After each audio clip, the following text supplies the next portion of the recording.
Assalamualaikum warahmatullahi wabarakatuh. Salam sejahtera.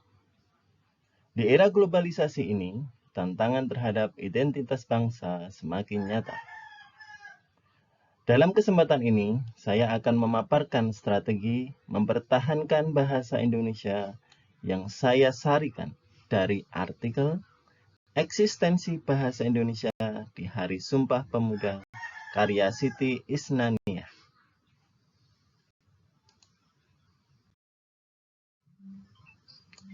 Bahasa Indonesia lahir dari rahim sejarah Sumpah Pemuda 1928 sebagai bahasa persatuan dan dikukuhkan secara yuridis dalam Undang-Undang Dasar 1945 sebagai bahasa negara. Namun, di era globalisasi, sering muncul pertanyaan, mampukah bahasa kita bersaing? Artikel yang saya bedah menunjukkan fakta menarik. Pejabat negara kita, mulai dari wakil presiden hingga menteri agama, telah membuktikan keberanian menggunakan bahasa Indonesia di forum internasional yang sangat bergengsi, seperti Annual International Conference on Islamic Studies atau ICIS. Ini adalah sinyal bahwa bahasa kita adalah identitas yang kuat. Mengapa kita harus mempertahankan bahasa ini? Pertama, karena ini adalah amanat hukum. Perpres nomor 63 tahun 2019 secara tegas mewajibkan penggunaan bahasa Indonesia dalam forum nasional maupun internasional di Indonesia. Kedua, bahasa Indonesia memiliki fungsi heuristik dan referensial yang matang.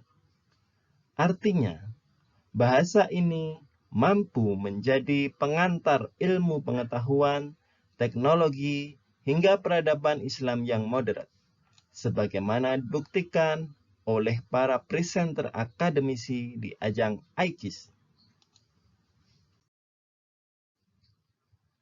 Faktanya, bahasa Indonesia memiliki daya tarik global yang luar biasa.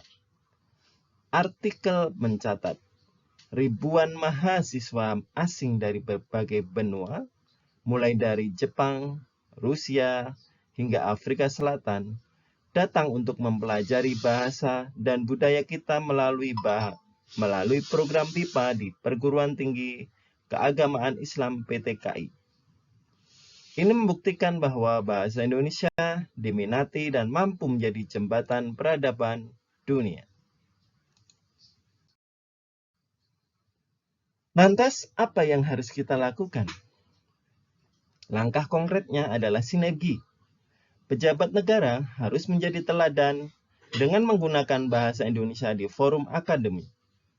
Akademisi terus mengembangkan ilmu pengetahuan dalam bahasa Indonesia. Dan kita, generasi muda, harus bangga menggunakannya. Kita harus menjadikan bahasa Indonesia sebagai tuan rumah di negeri sendiri dan tamu yang terhormat di negara lain. Kita gunakan bahasa ini untuk memperkenalkan Islam yang moderat dan budaya Indonesia yang santun kepada dunia. Sebagai simpulan, bahasa Indonesia bukan sekedar alat komunikasi, tetapi sarana membangun peradaban dunia. Regulasi yang sudah kuat, minat internasional sudah tinggi. Kini tugas ada di tangan kita untuk merawatnya. Jadi, mari kita jaga eksistensi bahasa Indonesia agar tetap berdaulat di tengah arus globalisasi. Terima kasih.